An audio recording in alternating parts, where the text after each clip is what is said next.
سوال پوچھا صحابہ نے اور پوچھا رسول اکرم صلی اللہ علیہ وسلم سے، اور اللہ کے نبی کے ساتھ اللہ کا جو تعلق اور ان پر جو اللہ کی خاص کرم نوازی اور توجہ کہ سوال نبی علیہ السلام سے پوچھا گیا اور اس کا جواب براہ راست اللہ تبارک و تعالی ارشاد فرما رہا ہے۔ سوال نبی سے، جواب اللہ کی بارگاہ سے۔ اور حضرات صحابہ کرام علیہم الرضوان اجمعین، ان کی زندگی کے اندر بہت کم ایسے مواقع ہیں کہ جو انہوں نے نبی علیہ السلام سے سوالات پوچھے، اور ان کے سوالات کا پوچھنا اس امت کے لیے، قوم کے لیے، قیامت تک کی آنے والی انسانیت کے لیے ایک مشعل راہ اور ایک شمع فروزاں کے طور پر وہ کارآمد چیز بن گئی کہ ان کے سوالات، اللہ کی بارگاہ سے جوابات، قرآن پاک میں ان جوابات کا آ جانا، اس کی تصدیق کا فراہم ہو جانا، یہ تمام کی تمام تر باتیں قیامت تک کے لوگوں کے لیے ہدایت کا سبب بن گئی۔ پچھلا جو درس تھا اس کے اندر سوال پوچھا گیا نبی علیہ السلام کی بارگاہ میں، آقا علیہ السلام سے پوچھا گیا شراب اور جوئے کے بارے میں، اور تفصیل سے آپ کی خدمت میں عرض کر دیا شراب کے بارے میں، اور وہ جو باتیں جو آپ کے سامنے ذکر کی تھیں اس کی تصدیق ہمیں اس بات سے اور ہو گئی، تقویت مل گئی اس بات کو کہ ابھی 2 روز پہلے جب اخبارات کے اندر یہ بات سامنے آئی اور دیکھا گیا کہ اللہ تبارک و تعالیٰ پورے ملک کو، ہماری وفاقی حکومت کو بھی اس بات کی توفیق دے کہ حکومت سندھ نے شراب بنانے پر، شراب بیچنے پر پابندی لگا دی۔ اور اس سے بڑھ کر جو بات جو میں نے ان دنوں میں بھی آپ کے سامنے ذکر کی تھی کہ یہ شراب، عام طور پہ لوگ اس بات کو یہ سمجھتے ہیں کہ شاید یہ شراب غیر مسلموں کے ہاں جائز ہے، عیسائیوں کے نام پر، ہندوؤں کے نام پر پرمٹ بنوائے جاتے ہیں، شراب لی جاتی ہے۔ تو اس بات سے اور خوشی ہوئی کہ مسلمان تو رہے ایک طرف، سندھ کے اندر جہاں پہ پورے پاکستان کے سب سے زیادہ ہندو صوبہ سندھ میں آباد ہیں، صوبہ سندھ کے ہندوؤں نے، عیسائیوں نے باقاعدہ طور پر اس بات کی درخواست دی کہ ہم پر یہ الزام ہے، ہم پر یہ جھوٹ بولا جاتا ہے کہ ہمارے مذہب کے اندر شراب پینا جائز ہے، ہماری بائبل کے اندر، ہماری گیتا کے اندر یہ بات موجود ہے کہ ہم پر، چاہے وہ ہندو ہو، چاہے وہ عیسائی ہو، چاہے وہ کرسچن ہو، چاہے وہ یہودی ہو، چاہے وہ کسی بھی مت کا، کسی مذہب کا ماننے والا ہو، ہر مذہب کے اندر شراب کا پینا حرام ہے، شراب پینا حرام۔ تو یہ بڑی خوشائند بات، اس لیے کہ بسا اوقات ایسا ہوتا ہے کہ ہم کسی بات کو سن کر یہ سمجھتے کہ شاید یہ مولوی صاحب نے بات کہی تو نہ معلوم کہ یہ بات صحیح ہے بھی کہ نہیں، اور جب کوئی بات ہمارے سامنے ایک عام تجربے کے ساتھ آ جائے تو اس بات پر ہم کو یقین کامل ہو جاتا ہے۔ تو صوبہ سندھ کی حکومت نے شراب کے اوپر پابندی لگائی، یہ قابل مبارکباد، اللہ کی بارگاہ سے اجر کی اور جزا کی بات ہے۔ اور اس کے بعد وہاں کے ہندوؤں اور عیسائیوں کی طرف سے اس بات کا سامنے آنا، بلکہ مطالبے کے طور پہ سامنے آنا کہ ہمارے مذہب میں اس کی کوئی گنجائش نہیں، لہٰذا اس پر آپ پابندی لگائیں، ہمارا نام لے کر جو انسان بیچتا ہے، خریدتا ہے، وہ ناجائز اور حرام کام کرتا ہے۔ تو شراب اور جوئے کے بارے میں آپ کی خدمت میں عرض کیا جا چکا کہ اسلامی نقطہ نظر سے اس کے اندر کیا قباحت اور خباثت ہے، بطور علاج کے، بطور دوا کے، خوراک کے طور پر، اور گرمی سردی کے موسم، کسی بھی اعتبار سے شرعی نقطہ نظر سے شراب کی کوئی اجازت نہیں ہے۔ بس مختصر بات ہے۔ اب کوئی انسان یہ کہتا رہے کہ صاحب میں تو اتنی شراب پیتا ہوں کہ مجھے نشہ چڑھتا ہی نہیں، لہٰذا میں پی لوں، تو اجازت بالکل نہیں، بالکل بھی نہیں۔ اور صرف شراب کی بات نہیں، نبی علیہ السلام نے واضح طور پر ایک اصول اور ضابطہ، ایک رول اور لا بتا دیا کہ کل مسکر حرام، ہر وہ چیز جو انسان کو نشے کی کیفیت میں لے جائے وہ حرام ہے۔ ہر وہ چیز، چاہے وہ سگریٹ کے ذریعے استعمال ہو، چاہے وہ سونگھ کر استعمال ہو، چاہے وہ کھا کر استعمال ہو، چاہے وہ پی کر استعمال ہو، ہر وہ چیز جو انسان کو نشے کی کیفیت میں لے جائے وہ حرام تک پہنچانے والی ہے، بلکہ حرام ہے، اور اللہ کے نبی نے اس کو مستقل طور پہ حرام قرار دے دیا۔ اور مسلمانوں کا کوئی مکتبہ فکر ایسا نہیں، کوئی مکتبہ فکر ایسا نہیں کہ جو اس بات کی اجازت دیتا ہو یا گنجائش پیدا کرتا ہو کہ شراب کے استعمال کرنے کی اجازت ہے۔ ہاں، ایک ایسا شخص، وہ جو کسی شاعر نے کہا نا کہ خدا محفوظ رکھے ہر بلا سے، خصوصاً آج کے انبیاء سے، ایک شخص جس نے نبوت کا دعویٰ کیا، اور یہ بات یاد رکھیے گا، اچھی طرح سے اپنے دل و دماغ میں بٹھا لیجئے گا، جما لیجئے گا کہ جناب رسول اکرم سرور دو عالم صلی اللہ علیہ وسلم کے دنیا سے جانے کے بعد آپ کی زندگی کے اندر جب اللہ نے بی بی آمنہ کو اللہ کریم نے یہ کائنات کا امین عطا فرمایا، اور جب رسول اکرم صلی اللہ علیہ وسلم نے نبوت کا اعلان فرمایا، آپ کے نبوت کا اعلان کرنے سے لے کر دنیا سے پردہ فرمانے تک، آج تک اور قیامت کی صبح تک جناب رسول اکرم صلی اللہ علیہ وسلم کی نبوت چلتی رہے گی، آپ کے بعد کوئی نبی نہیں آ سکتا۔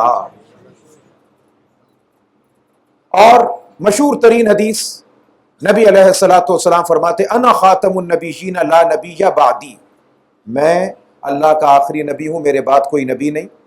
اس حدیث مبارکہ کی تشریح کرتے ہوئے اپنے زمانے کے بہت بڑے محدث اعظم علامہ سید انور شاہ کشمیری رحمۃ اللہ تعالی علیہ اس حدیث پاک کی وضاحت کرتے ہوئے، اس کی تشریح اور ترجمہ کرتے ہوئے فرماتے ہیں کہ اس کا مطلب کیا ہے۔ انا خاتم النبیین لا یحدث نبی بعدی، میں اللہ کا آخری نبی ہوں، آنا تو بڑی دور کی بات، میرے بعد اللہ کسی انسان کو نبی بنا کر پیدا بھی نہیں کرے گا۔ وہ سانچہ ہی ٹوٹ کر ختم ہو گیا کہ جس میں نبیوں کو ڈھالا جاتا تھا۔ تو جناب رسول اکرم سرور دو عالم صلی اللہ علیہ وسلم 100% اللہ کے آخری نبی، جیسے اللہ 100% ایک، اسی طرح نبی علیہ الصلوۃ والسلام اللہ کے 100% آخری نبی ہیں۔ آج سے کم و بیش 100 برس پہلے ہندوستان کا جو پنجاب اور پاکستان، یہ دونوں پنجاب کے علاقے، جو پنجاب اس کا ایک علاقہ جس کو گرداسپور، قادیان، ان دو علاقوں سے نام سے یاد کیا جاتا ہے، وہاں ایک شخص جس کا نام تھا مرزا غلام احمد، قادیان کا رہنے والا تھا، اس نسبت سے اس نے خود کو کہا قادیانی۔ قادیان ایک جگہ کا نام ہے، ایک علاقے کا نام ہے قادیان، جیسے لاہور، امرتسر، اس جگہ کے ایک علاقے کا نام قادیان، وہاں کا وہ رہنے والا تھا، اس نے اس نسبت سے کہلوایا قادیانی، اور انگریز نے اس کو چابی بھری، وہ کھڑا ہوا، پہلے تو اس نے کئی کتابیں لکھی، اپنے آپ کو ظاہر کیا کہ میں بہت بڑا نیک بندہ ہوں اور میں اللہ کا ولی ہوں اور مسلمانوں کا بڑا ہمدرد ہوں، بڑا غمگسار ہوں، اور چلتے چلتے چلتے چلتے بات آ گئی خوابوں تک، اور جب یہ خوابوں والی کہانی شروع ہو جائے نا تو یہ خوابوں والا چکر بڑا عجیب ہوتا ہے، بڑا عجیب ہوتا ہے۔ جب کوئی انسان خوابوں کا شہزادہ بن جائے نا، پھر اس سے ڈر لگنا شروع ہو جاتا ہے، خوف آنا شروع ہو جاتا ہے، پھر اسے آنے لگے خواب، وہ بن گیا خوابوں کا شہزادہ، اور ایسا بھی ہوا، ایسا بھی ہوا، میرے پر فلاں نبی کے وہ وحی آ گئی، اور یہ ہو گیا، پتہ نہیں کیا کیا کچھ آنے لگا، اور مجھ کو ایسا خواب نظر آیا کہ مجھے اللہ تبارک و تعالیٰ نے مجھے مریم بھی بنا دیا، اور مریم میں بن گئی، میں مریم بن گئی، اور مریم بننے کے بعد پھر معاذ اللہ معاذ اللہ معاذ اللہ، خاکم بدہن خاکم بدہن، اللہ نے مجھ سے شادی کر لی، اور پھر میرے اندر سے عیسیٰ پیدا ہو گیا، اور میں خود عیسیٰ بن کے سامنے آ گیا۔ میں نے یہ خواب دیکھا اور خواب میرے لیے سچا ثابت ہو گیا۔ پہلے وہ خواب، اور خوابوں سے ہوتے ہوتے ہوتے ہوتے وہ موصوف نبوت کے اعلان تک جا پہنچا، اور اس نے یہ اعلان کر دیا کہ فلاں رات فلاں وقت میں میرے پاس خدا کا فرشتہ آیا اور یہ وحی لے کر میرے پاس آیا، اعلان نبوت کر دیا۔ واحد وہ انسان دنیا کے اندر گزرا، میں تو انسان کا لفظ ادا کر رہا ہوں صرف آپ کو سمجھانے کے لیے، وگرنہ خدا کی قسم اس کا کردار، اس شخص کا روز و شب اور لیل و نہار اس قابل بھی نہیں کہ اسے لفظ انسان سے یاد کیا جائے، لفظ انسان سے۔ انسان کا لفظ بڑا اونچا ہے، لقد خلقنا الانسان فی احسن تقویم، انسان تو اشرف المخلوقات، اور وہ تو وہ شخص ہے، وہ کہے جانے والا آدمی ہے کہ جسے دیکھ کر جنگل کے جانور بھی نفرت کے ساتھ منہ پیچھے کر لیں گے، ایسا گھٹیا آدمی، ایسا خبیث الفطرت انسان، جس کی اولاد میں، جس کی ذریت کے اندر پروردگار عالم نے خباثت اور رذالت کو رکھ دیا، ایسا ناپاک گھرانہ، ایسا ناپاک اور خباثت کے جڑوں میں پلنے والا گھرانہ کہ جس گھرانے کی جوان بیٹیاں باپ سے محفوظ نہیں تھی، اتنا گندا اور ناپاک خباثت سے بھرپور گھرانہ جس گھرانے کی بہویں اپنے سسر سے محفوظ نہیں تھی، جہاں کی نواسیاں نانا کے ظلم و جبر نہیں، نانا کی حوث سے محفوظ نہیں تھی۔ جس گھر کی پوتیاں اپنے دادا کی لالچ زدہ رذالت سے محفوظ نہ تھی، تو پھر اس گھر کے اندر کام کاج کرنے والی اور وہاں پر دیگر جو خواتین ہیں ان کا اندازہ آپ خود لگا سکتے ہیں۔ اس سلسلے میں ایک صاحب گزرے ہیں، غالباً وہ سابقہ مرزائی تھے، شفیق مرزا ان کا نام تھا۔ ان کی ایک کتاب ہے شہر صدوم، سین دال واو میم، شہر صدوم اس کتاب کا نام ہے، اور اس میں اس نے وہ تمام کی تمام سچائیاں درج کی ہیں۔ وہ تمام کی تمام خواتین جو ربوے کی رہنے والی، قادیان کی رہنے والی، وہ لوگ جن کو شرم نہیں آتی اپنے ناپاک اور گندے منہ کے ساتھ یہ بات کہتے ہوئے، جو مرزا قادیانی کی بیوی کو کہتے ہیں کہ یہ بیویاں جتنی ہیں یہ ازواج مطہرات ہیں، معاذ اللہ۔ جو مرزا قادیانی کے پاس بیٹھنے والوں کو کہتے ہیں کہ یہ دیکھو یہ مرزا صاحب کا سب سے پہلا خلیفہ، یہ حضرت اس امت کا صدیق اکبر ہے، یہ فاروق اعظم ہے، یہ علی مرتضی ہے، معاذ اللہ۔ یہ الفاظ ان لوگوں کو ادا کیے جائیں، ان لوگوں کے متعلق یہ الفاظ کہے جائیں، اور وہ شخص جس نے نبوت کا دعویٰ کیا اور ایک بہت بڑا انگریز کا پٹھو طبقہ اس کے ساتھ مل گیا، اس کے ساتھ چل پڑا اور سمجھ بیٹھے کہ یہ سچا ہے، اور آج بھی بہت بڑا طبقہ ایسا ہے جو اس کے ساتھ چل رہا ہے، بہت بڑا طبقہ ہے، بڑا مال و دولت، پوری دنیا کے اندر روپیہ پیسہ مال دولت جائیداد ان کے پاس، کمی نہیں اس بات کی، کمی نہیں اس بات کی۔ ہمارے ملک کے اندر بھی بہت سارے رہنے والے ایسے افراد، میں پہلے بھی بارہا آپ کی خدمت میں عرض کر چکا، پہلے بھی آپ کے سامنے یہ بات ذکر کر چکا، بہت سارے افراد آج ہمارے سامنے صرف روپیہ اور پیسہ ہماری زندگی کا بنیادی مقصد ہے، کچھ اور نہیں ہے۔ عقیدہ، ایمان، ان تمام چیزوں کو ہم نے چھوڑا بالائے طاق۔ بہت سارے ایسے افراد ہیں، بہت سارے ایسے افراد۔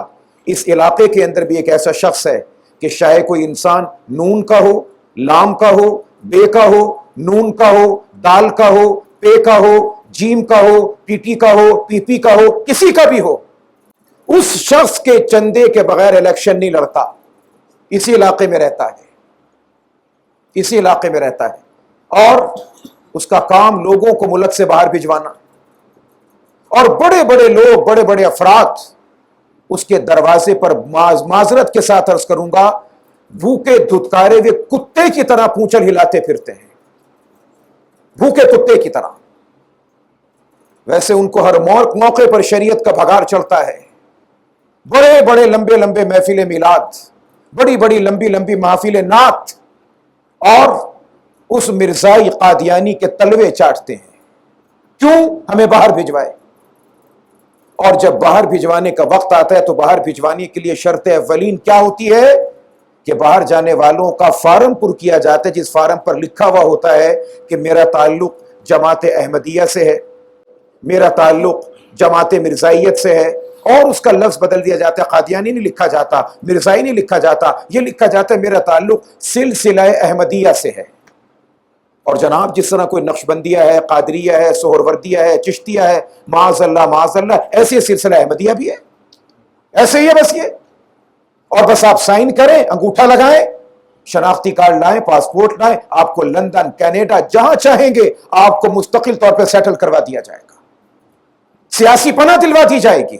ادھر وہ کلمہ پڑھنے والا مسلمان اس فارم پر انگوٹھا لگاتا ہے، دستخط کرتا ہے، اور اوپر لکھا ہے کہ میرا تعلق جماعت احمدیہ کے ساتھ، نیچے اس کا سائن، نیچے اس کا انگوٹھا آتا ہے، اور خدا کی قسم اسی وقت وہ آقا دو جہاں، سرور سروراں، ساقی کوثر صلی اللہ علیہ وسلم کے حوض کوثر سے محروم چلا جاتا ہے۔ اسے مہینے کے پاؤنڈ ملتے ہیں، ڈالر ملتے ہیں، یورو ملتے ہیں، اسے لندن کی، امریکہ کی، کینیڈا کی شہریت مل جاتی ہے، مگر سرکار کی شفاعت سے محروم چلا جاتا ہے، نبی مکرم سرور دو عالم صلی اللہ علیہ وسلم کی دعاؤں سے محروم، نبی علیہ الصلوۃ والسلام کی امت سے محروم، کائنات کا واحد شخص۔ آپ دیکھیں، ہم عیسائیوں کو برا کہتے ہیں کہ عیسائی برے ہیں، مگر آپ نے دنیا میں کبھی کسی شخص کو ایسا نہیں دیکھا ہوگا جو کہے کہ عیسیٰ برے تھے، معاذ اللہ۔ اس واسطے کہ جو عیسیٰ کو برا کہے گا نا وہ ایمان سے خارج ہے یار۔ ہم سب یہودیوں کو برا کہتے ہیں، مگر کبھی کوئی موسیٰ کو برا نہیں کہتا علیہ السلام کو، میرے دوستو، ہماری تو کتاب قرآن پاک میں جس نبی کا سب سے زیادہ نام لے کر اللہ نے ذکر کیا وہ جناب موسیٰ علیہ السلام ہے، سب سے زیادہ. اور عیسیٰ کی تو ماں کے نام پر قرآن سورہ مریم نازل کرتا ہے. عیسیٰ کے تو نانا کے خاندان کے نام پر، عیسیٰ کی ننیحال کے نام پر اللہ پوری سورت آل عمران نازل کرتا ہے. عمران عیسیٰ کے نانا کا نام تھا علیہ الصلاۃ والسلام کا. ارے یار میرے عزیز اور دوست، ہم تو عیسیٰ اور موسیٰ تو دور کی بات، ہم ہندو کو برا کہتے ہیں مگر ہندوؤں کے شری کرشن کو اور چندر کو برا نہیں کہتے، بلکہ تعلیم الاسلام کہنے کو اردو کی چھوٹی سی کتاب ہے. مفتی کفایت اللہ صاحب دہلوی رحمۃ اللہ علیہ نے اس کتاب کو لکھا. کہنے کو چھوٹی سی کتاب، مگر اس کتاب کے اندر سوال اور جواب کے طور پر جو علم جمع کر دیا گیا، آپ یقین مانیں کہ عربی کی بڑی بڑی کتابیں اس کے آگے ہینچ ہے، وہ اردو کا چھوٹا سا کتابچہ ان سے علم میں بہت آگے ہے. مفتی کفایت اللہ صاحب دہلوی رحمۃ اللہ تعالی علیہ، جن کا لقب اپنے زمانے میں تھا ابو حنیفہ ہندوستان کا ابو حنیفہ، وہ اس میں لکھتے ہیں کہ بعض تاریخ لکھنے والوں نے یہاں تک لکھا ہے کہ ہندو لوگوں نے ہمارا اس پر ایمان ضروری نہیں، میں آپ کو تاریخ کی بات بتا رہا ہوں کہ بعض تاریخ لکھنے والوں نے یہاں تک لکھا ہے کہ رام، چندر، کرشن، یہ جتنے ہندوؤں کے بڑے بڑے تھے جن کو یہ لوگ اپنا بھگوان مانتے ہیں، بعض تاریخ لکھنے والوں نے لکھا کہ یہ تینوں افراد اللہ کے نبی تھے اور ان کو پروردگار نے ہندوستان میں نبی بنا کر بھیجا. ہندو لوگوں نے جو بت پرستی کے عادی تھے، ان کے انتقال کے بعد بت بنا کر پوجا کرنی شروع کر دی. ہم ہندوؤں کو تو برا کہیں گے مگر ہندوؤں کے رام کو اور چندر کو برا نہیں کہیں گے. ہم سکھوں کو برا کہیں گے مگر سکھوں کے گرو نانک کو برا نہیں کہیں گے. سکھوں کی گرنتھ، اس گرنتھ صاحب کے اندر آپ یقین مانیں جو کچھ بھی لکھا ہے واللہ تمام کا تمام یا تو قرآن کی کسی آیت کا ترجمہ نظر آتا ہے یا نبی کی کسی روایت کا ترجمہ نظر آتا ہے. توحید نہ معلوم وہ کون سی چیز تھی جو اللہ کا بندہ اسلام قبول نہ کیا، مکہ بھی گیا، مدینے بھی گیا، حج بھی کر کے آیا، لیکن نہ معلوم کیا بات تھی کہ اس نے ایک نیا مذہب تو ایجاد کر دیا اور نبی علیہ السلام کی غلامی میں نہ آ سکا.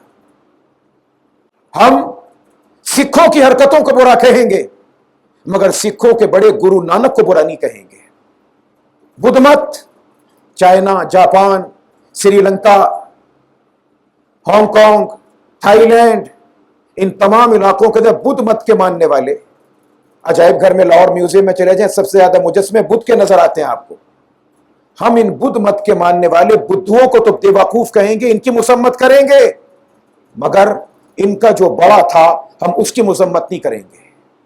دنیا کے اندر یہ واحد شخص ہے، واحد مرزائیت، کہ جس میں مرزائیت کی بھی تنقید کی جاتی ہے، تکفیر کی جاتی ہے، اور اس سے پہلے مرزا غلام قادیانی پر بھی دب کر تنقید کی جاتی ہے. یہ واحد ان مذہب ہے، یہ واحد ایک سیاسی فرقہ ہے.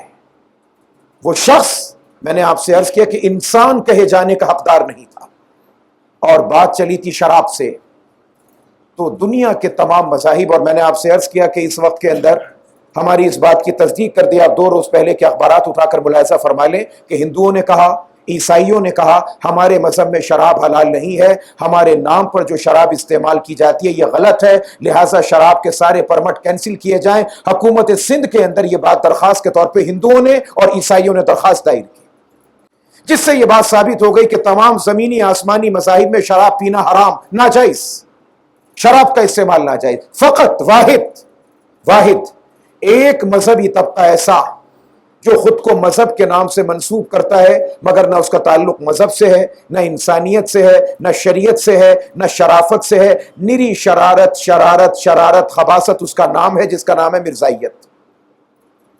مرزا غلام قادیانی اس کے اپنے حالات میں، اس کے اپنے واقعات میں لکھا ہے کہ مرزا صاحب کبھی کبھی بڑھاپے کے اندر اپنی کمزوری کو دور کرنے کے لیے اور بلغم اور ریشے کی شکایت کو دور کرنے کے لیے وائن پی لیا کرتے تھے. وائن شراب کو کہتے ہیں. عام آدمی سمجھتے شاید نہ جانے کس چیز کا نام ہے، اور اس کے بعد اس کے بیٹے پوتے، ان تمام کی زندگیاں ان تمام خباثتوں سے لبریز نظر آتی ہیں، لبریز نظر آتی ہیں۔ باقی اس کے علاوہ دنیا کے اندر وہ بھی کوئی مذہب جس نے اپنے آپ کو ہندوؤں کے ساتھ وابستہ کیا، سکھوں کے ساتھ کیا، عیسائیوں کے ساتھ کیا، یہودیوں کے ساتھ کیا، اسلام تو خیر ایک طرف کو رہا، جتنے دیگر باطل ادیان و مذاہب اپنے آپ کو کہنے والے ہیں، کبھی کسی مذہب کے ماننے والے نے یہ نہیں کہا کہ شراب کا پینا حلال ہے۔ ہر مذہب کے ماننے والے نے یہی کہا کہ شراب پینا حرام ہے، اس کا بیچنا حرام، اس کا نکالنا حرام، اس کا کاروبار کرنا حرام، اس کا پلانا حرام، اس کو گلاس میں پلٹ کے کسی کو دینا حرام، اس کی دعوت دینا حرام، یہ تمام چیزیں حرام ہیں۔ اور نبی علیہ الصلوۃ والسلام نے 10 افراد پر لعنت فرمائی۔ لعنت کا معنی کیا ہوتا ہے کہ اللہ اس پر کبھی رحمت نہ کرنا، رحمت سے دور کر دینا۔ اور جن افراد کو نبی علیہ السلام نے فرمایا کہ یہ اللہ کی رحمت سے دور ہے، ان افراد میں شراب بیچنے والا، شراب بچوانے والا، شراب کو نچڑوانے والا، بوتل میں بھروانے والا، خرید کر دکان سے کسی کو لا کر دینے والا، گلاس میں اونڈیل کر کسی کو پلانے والا، اس کی دعوت دینے والا، اس کے پیسوں کو تقسیم کرنے والا، یہ تمام کے تمام 10 یا 11 افراد بنتے ہیں۔ نبی علیہ السلام کے ارشاد پاک کے مطابق ان تمام پر اللہ کی طرف سے لعنت برستی ہے، یہ خدا کی رحمت سے دور چلے جاتے ہیں، بڑی دور چلے جاتے ہیں۔ تو شراب کے حوالے سے آپ کی خدمت میں عرض کیا کہ شراب حرام، جوا حرام۔ اب کوئی انسان لاکھ اس کے لیے پہلو اختیار کرتا رہے، لیکن جو چیز حرام ہے وہ حرام کی حرام رہتی ہے۔ اس کے بعد اللہ تبارک و تعالیٰ نے یتیموں کے متعلق بتایا کہ یتیموں کے ساتھ اس نے سلوک کیا جائے، ان کے ساتھ تنگی والا، ترشی والا معاملہ نہ کیا جائے۔ اب آج کی جو آیات طیبات، آج جو دوسرے سپارے کا 11واں رکوع جس مقام پہ آ کر ختم ہوتا ہے، یہاں پر مسئلہ ہے نکاح کا۔ نکاح، شادی بیاہ، یہ انسان کی زندگی کا تقاضا، اور اسلام میں اللہ تبارک و تعالیٰ نے اس کی بڑی فضیلت رکھی۔ جناب رسول اکرم سرور دو عالم صلی اللہ علیہ وسلم کی آیات طیبہ، روایات، قرآن پاک کی آیات طیبات، وہ تمام کی تمام اس بات کا کھلا ثبوت ہیں کہ دنیا میں نکاح کرنا تمام انبیاء کی سنت متواترہ ہے، تمام انبیاء کی علیہم الصلاۃ والتسلیمات۔ 2 نبی ملتے ہیں ہم کو نکاح کے بغیر، ایک جناب عیسیٰ، ایک جناب یحییٰ علیہ السلام۔ جناب یحییٰ علیہ السلام کو تو بھری جوانی میں شہید کر کے قتل کر دیا گیا، اس لیے شادی نہ کر سکے۔ جناب عیسیٰ یسوع مسیح علیہ السلام زندہ آسمان پر تشریف لے گئے، نکاح نہ ہوا، مگر جب آپ قیامت کے قریب زمین پر واپس تشریف لائیں گے تو نبی علیہ السلام کے فرمان کے مطابق مدینے کی عورت سے جناب عیسیٰ کا نکاح ہوگا، اور اللہ جناب عیسیٰ کو اولاد بھی عطا فرمائے گا۔ اور اس کے بعد جناب عیسیٰ علیہ السلام کا انتقال ہوگا، اور مدینہ منورہ میں حضور علیہ السلام کے روضہ مبارکہ میں سرکار کی قبر مبارکہ کے پاس جناب عیسیٰ علیہ السلام کی قبر بنائی جائے گی۔ باقی تمام انبیاء کرام علیہم الصلاۃ والتسلیمات کو اللہ نے نکاح کے بندھن میں باندھا، عیسائیوں کی طرح، ہندوؤں کی طرح، اور دیگر کسی مذاہب کے ماننے والوں کی طرح یہ کہنا کہ صاحب عبادت کرو، ریاضت کرو، جنگل میں چلے جاؤ، غاروں میں چلے جاؤ، اور تم لوگ نکاح نہ کرو، شادی نہ کرو، اسلام کے اندر اس کا کوئی تصور نہیں ہے، بالکل تصور نہیں ہے۔ بلکہ نبی علیہ الصلوۃ والسلام کے ارشاد علی کے مطابق آقا علیہ السلام فرماتے ہیں کہ وہ تین افراد جن 3 افراد کی اللہ نے، وہ 3 افراد، ان میں سے ایک کا ذکر کریں گے، 2 کا کسی اور موقع پر۔ نبی علیہ السلام فرماتے 3 افراد جن کے ساتھ اللہ نے لازم کر لیا کہ میں ان کی مدد کروں گا، 3 افراد جن کے ذمے اللہ نے اپنے اوپر لازم کر لیا کہ میں ان کی مدد کروں گا، فرمایا نبی علیہ السلام نے کہ ان میں سے ایک وہ ہے جو صرف گناہ سے بچنے کے لیے نکاح کرتا ہے کہ میرے اللہ میں جوان ہوں، جوانی کی طاقتیں ہیں، جوانی کی حیجانیت ہے، کہیں میں گناہ میں نہ چلا جاؤں، میں نکاح کر رہا ہوں، اس نیت کے ساتھ جو نکاح کرتا ہے، اللہ کے نبی علیہ السلام فرماتے ہیں کہ اللہ نے اپنے اوپر لازم کر لیا اس کی مدد کا کرنا۔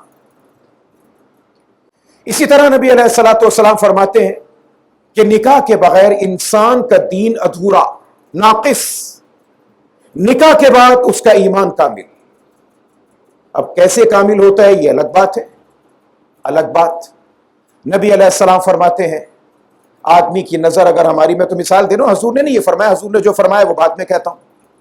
نبی علیہ السلام کے فرمان کا جو مفہوم ہے ہماری خدا نہ خواستہ نظر خراب، آنکھ کے اندر کوئی بیماری چلی، ڈراپ ڈالیں، اسپتال جائیں، دکھا کر لائیں، نظر کمزور، شیشہ لگائیں، گلاسز لگائیں، اینک لگائیں، چشمہ لگائیں تاکہ دکھائی صاف دے، یہ ظاہری بات۔ اسی طرح سے ہماری اور آپ کی نظر کے اندر بسا اوقات شیطان آ کر بیٹھ جاتا ہے، شیطان بیٹھا، اور یہ شیطان جب آ کر بیٹھا تو یہ نظر چلی، پردہ اٹھا، بے پردگی آئی نظر میں، ہم نماز پڑھ رہے ہیں، تلاوت کر رہے ہیں، مگر وہ لذت اور سکون محسوس نہیں کر رہے، کہاں سے آئے؟ اس واسطے کہ آقا علیہ السلام کے فرمان کا مفہوم ہے، فرمایا کہ ایک مرتبہ جس نے کسی غیر محرم کو جان بوجھ کر دیکھا، ایک ہے نظر کا پڑھنا، اور ایک ہے نظر پڑھنے کے بعد بار بار دیکھنا، گھورنا، تاڑنا۔ آقا علیہ الصلوۃ والسلام فرماتے ہیں ایک مرتبہ جان بوجھ کر کسی غیر محرم کو دیکھا، 40 دن تک کی عبادت کی لذت کو اللہ کھینچ کے ختم کر دیتا ہے، 40 دن۔ اور یہ گناہ بھی بے لذت گناہ، حاصل وصول کچھ بھی نہیں، لذت بے گناہ، بے مقصد گناہ ہے بے لذت، گناہ بھی ہے لذت کے بغیر۔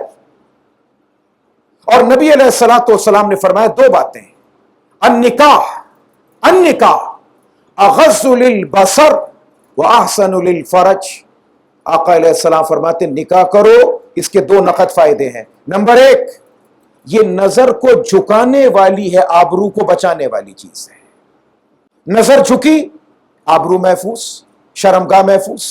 اور آقا علیہ الصلوۃ والسلام فرماتے مجھے 2 باتوں کی گارنٹی دے دو، 2 باتوں کی، 2 باتوں کی، میں اللہ کا نبی، 1.25 لاکھ نبیوں کا نبی، امام الانبیاء، تمہیں جنت کی گارنٹی دیتا ہوں، ضمانت دیتا ہوں۔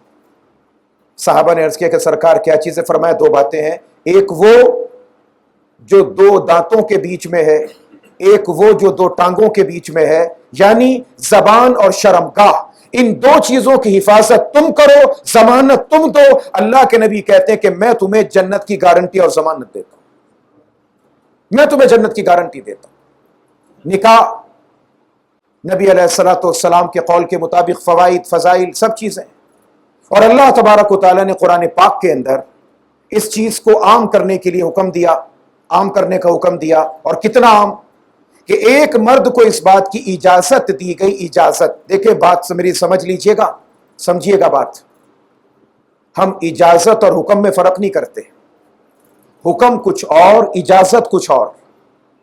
یہ نہ سمجھا جائے کہ اللہ نے حکم دیا کہ 4 نکاح کرو، 4 نکاح کرو۔ اور میں نے غالباً پہلے بھی عرض کیا کہ ہمارے استاذ محترم تھے، اللہ غریق رحمت فرمائے، مولانا عبد الرحمن صاحب اشرفی رحمۃ اللہ علیہ، استاذ الحدیث، ہمارے بڑے محبت والے اور بڑے حاضر جواب اور بڑی ایک خوش ہنسمکھ طبیعت کے مالک۔ تو ان کے پاس ایک صاحب آئے کہ جناب میں ایک شادی کر لی، دوسری، تیسری اور چوتھی، فلاں فلاں، اس بات کے اوپر بحث کرنے لگے۔ تو حضرت نے بڑی محبت کے ساتھ ان سے فرمایا، کہنے لگے یار عجیب بات ہے، ارے جو روزانہ 5 مرتبہ کرنے کو اللہ کہہ رہے وہ تو کرو، پہلے وہ 5 نمازیں تو پابندی سے ادا کرو۔ اجازت کچھ اور ہے، حکم کچھ اور ہے۔ ہم 2 چیزوں کے درمیان فرق نہ کر سکے۔ ہم سمجھے کہ اللہ نے قرآن پاک میں بس حکم دے دیا کہ 4 شادیاں کرو، 4 شادیاں کرو۔ قرآن پاک غور سے پڑھیں تو صحیح، اللہ کیا کہتا ہے؟ فَانْكِحُوا مَا طَابَ لَكُم مِنَ النِّسَاءِ مَثْنَىٰ وَثُلَاثَ وَرُبَاعَ، نکاح کرو 2، 3، 4۔ اگلی آیت کو بھول جاتے ہیں، فَإِنْ خِفْتُمْ أَلَّا تَعْدِلُوا، اگر تمہیں اس بات کا اندیشہ ہے کہ انصاف نہ کر سکو گے، فَوَاحِدَةٌ، تو ایک نکاح پر صبر کر کے رہنا۔ بات پوری تو پڑھیں، اسلام یہ کب کہہ رہا ہے کہ 4 نکاح کر لو اور جناب اس کے بعد 4 گھرانے بنا کر حق کسی کا پورا نہ کرو؟ نبی علیہ الصلوۃ والسلام کے ارشاد عالی کے مطابق سرکار فرماتے ہیں جو انسان کرتا ہے 2 نکاح کرے، بڑے شوق سے کرے، ممانعت نہیں، 2 نکاح کرے، اور 2 نکاح کرنے کے بعد 2 بیویوں کے درمیان انصاف نہیں کرتا، کل قیامت کے دن وہ اللہ کے دربار میں ایسے آئے گا جیسے کوئی فالج زدہ آدمی جس کا ہاتھ اور پیر فالج میں مارا جائے اور وہ زمین پر گھسٹ گھسٹ کر چلتا ہے، یوں زمین پر گھسٹ کر چلتا ہوا خدا کے دربار میں آئے گا۔ کیوں کہ 2 بیویوں کے مابین انصاف نہیں کرتا تھا۔ جو شخص انصاف کر سکے پورا مکمل، اور پورا مکمل انصاف کر کے دکھایا، جناب رسول اکرم سرور دو عالم صلی اللہ علیہ وسلم نے مکمل طور پہ عدل کے ساتھ، انصاف کے ساتھ آپ کے 10 نکاح ہیں، اور وہ تمام کے تمام سب لوگوں کے سامنے موجود ہیں۔ ہاں اگر کوئی مجبوری کی کیفیت ہے، خواتین کی تعداد زیادہ ہے، مرد کم ہے، اور اس کے اندر مرد کے پاس گنجائش ہے تو وہ 4 نکاح ایک وقت میں کر سکتا ہے. 4 سے زیادہ نکاح کرنا حرام ہے، حرام ہے، حرام ہے. ایک وقت میں 4 سے زیادہ نکاح کرنا حرام ہے. یہ 4 تک نکاح کرنے کی اللہ نے اجازت دی. اجازت اجازت اجازت. میں پھر عرض کر رہا ہوں، اجازت کچھ اور ہے، حکم کچھ اور ہے. حکم نہیں دیا اللہ نے. یہ نہیں کہا کہ جناب معاذ اللہ بس آدمی زندگی کے اندر ہمارے ذہنوں میں ہندوؤں کا تصور ہے کہ عورت پیر کی جوتی، ایک جوتی ٹوٹی دوسری لاؤ، دوسری ٹوٹی تیسری لاؤ، تیسری ٹوٹی چوتھی لاؤ، 4 جوتیاں اکٹھی کر لی صاحب میں نے. غلط، بالکل غلط، بالکل غلط. اور عام طور پر یہ دیکھا گیا، آپ نے بھی دیکھا ہوگا کہ جہاں کہیں کوئی ایسا معاملہ ہوتا ہے کہ کسی شخص نے 2 نکاح کیے، 3 نکاح کیے، تو پھر وہاں پہ انصاف کی ڈنڈی مرنی شروع ہو جاتی ہے. اس واسطے کہ جو پہلا شادی کا پہلا نکاح کا گھر ہوتا ہے، پھر وہاں سے توجہ کم، دوسرے کی طرف زیادہ، وہاں کے ساتھ لین دین کا معاملہ کم، دوسرے کی جانب زیادہ. اور اس کے ساتھ ساتھ یہ جو اللہ کریم نے کہا نا فَإِنْ خِفْتُمْ أَلَّا تَعْدِلُوا، اگر تمہیں اندیشہ ہو کہ انصاف نہ کر سکو گے، اگر تمہیں ڈر ہے اس بات کا کہ انصاف نہ کر سکو گے، ایک کرنا. اب اس بات کو اگر ہم دیکھیں اور پھیلا کر موجودہ معاشرے کے حالات سے دیکھیں، روز و شب کے روزمرہ کے اخراجات کو دیکھیں، تمام کی تمام تر چیزوں کا جائزہ لے کر دیکھیں، تو آپ کو واضح طور پر پتہ چل جائے گا کہ ایک نکاح کرنا بہتر ہے کہ 4 نکاحوں کا کرنا بہتر ہے. 4 نکاح کرنا بہتر ہے یا ایک نکاح کا کرنا بہتر ہے. لوگوں سے تو آپ یقین مانیں، خدا کی قسم ایسے ایسے حالات و واقعات سامنے آتے ہیں کہ ان سے ایک نکاح نہیں سنبھل پاتا، ایک نکاح نہیں سنبھل پاتا. وجہ تربیت نہیں، شریعت کا اعتبار نہیں، شریعت کی باتوں کی تعلیم نہیں. شادی کا سیزن آتا ہے، بازار کھلے پڑے، دولہا ہاؤس، دلہن ہاؤس، بیوٹی پارلر دلہن صاحبہ نے جانا ہے، مہینہ بھر پہلے سے بکنگ، 15 دن پہلے سے آنا ہے. سلیم اسمارٹ، یہ ڈائٹ استعمال کریں، 4 روز پہلے آئیں، یہ چہرے پر لگائیں، یہ فلاں فلاں فلاں فلاں، سب چیزیں موجودہ معاشرے کی چیزیں. مجھے کسی سے بحث نہیں، نہ میں کسی کی مذمت کر رہا ہوں، نہ کسی کی تردید نہ تصدیق، آپ کو معاشرے کا چہرہ دکھا رہا ہوں. تمام باتیں موجود. دولہا کا میک اپ الگ، بالکل الگ. اس نے میک اپ کروایا، جب میک اپ اترا تو بیچاری کی سڑی بھی شکرکندی جیسی شکل نکل آئی. اصل شکل تو وہی ہے جو رکھنی ہے برقرار. اس نے اسے اگر طریقے کے ساتھ رکھتا، ایمان، تقویٰ، پرہیزگاری، للہیت، خلوص رکھتا، تو شاید اسے کسی کے پاس جا کے ماتھے پہ کچھ لگوانے کی ضرورت ہی نہ پڑتی. بہرحال خیر، تمام چیزوں کی چیزیں موجود. یہ بارات، یہ ولیمہ، یہ مہندی، یہ مائیوں، یہ مکلاوا، یہ چالا، یہ ان تمام چیزوں کے سوٹ جوڑے سب ہے. تمام چیزوں کی تربیت، تمام چیزوں کی ترتیب قائم. باورچی، کھانا یہ پکے گا، باربیکیو یہ لگے گا، پٹھورا یہاں سے بنے گا، تمام چیزیں موجود. مگر دکھ کی بات، افسوس کی بات، خدا کی قسم، شاید میں سینکڑوں کی بات نہیں کرتا، ہزاروں کی بات کرتا ہوں. ہزاروں میں شاید کوئی ایسا دلہا دلہن ہوگا خوش قسمت کہ جس کا کوئی ایسا ماں یا باپ ہو، یا ایسی کوئی دوست یا سہیلی ہو جو اس بات کی سمجھ اور سیکھ دے کہ تم نے شادی کرنے کے بعد شریعت کے مطابق زندگی کیسے گزارنی ہے، تمہارا کیا طریقہ حلال ہے اور کیا طریقہ حرام ہے. اب یقین مانے، مختلف جگہوں پر اسی درس کی نسبت سے، دین کی بات کہنے کی نسبت سے جانا ہوتا ہے، اور اس میں سے بہت جگہ خواتین کے ہاں بھی ہوتا ہے، اور خواتین پردے کے پیچھے موجود ہوتی ہیں. وہ درس کا سلسلہ ہوتا ہے، غالباً شاید میں پہلے بھی آپ سے عرض کر چکا، بات موقع کی آئی ہے تو اس لیے ذکر کر رہا ہوں کہ بہت مرتبہ ایسے میرے پاس پرچے آئے، میں نے ان کو پڑھ کے دیکھا اور دیکھ کے رکھ دیا. میں کوئی جواب نہ دے سکا، میرے پاس جواب اس کا کوئی تھا ہی نہیں. میں جواب دیتا کیا جواب دیتا؟ اگر وہ سوال میں اپنی جگہ پہ آپ کو رکھوں کہ آپ لوگ بیٹھے ہوں اور آپ سے کوئی سوال کرے، آپ اس کا کیا جواب دے سکتے ہیں؟ میرا خیال ہے کہ آپ بھی کوئی جواب نہیں دیں گے، سر نیچے کر کے بیٹھ جائیں گے. اور نہ معلوم کہ وہ بیچاری عورت، وہ خاتون، اپنے دل پہ کون سا پتھر رکھ کر اس نے وہ خط لکھے. اور ایک نہیں، بہت ساری جگہوں پر. میں پہلے بھی جیسے آپ کو بتایا کہ تقریباً 6 سال تک تو خواتین کا درس قرآن چلتا رہا. 6 سال کی مدت کم تو نہیں ہوتی. اس طرح اور مختلف جگہوں پر تو کئی جگہ وہ پرچہ میرے پاس، اس سے ملتے جلتے سوال.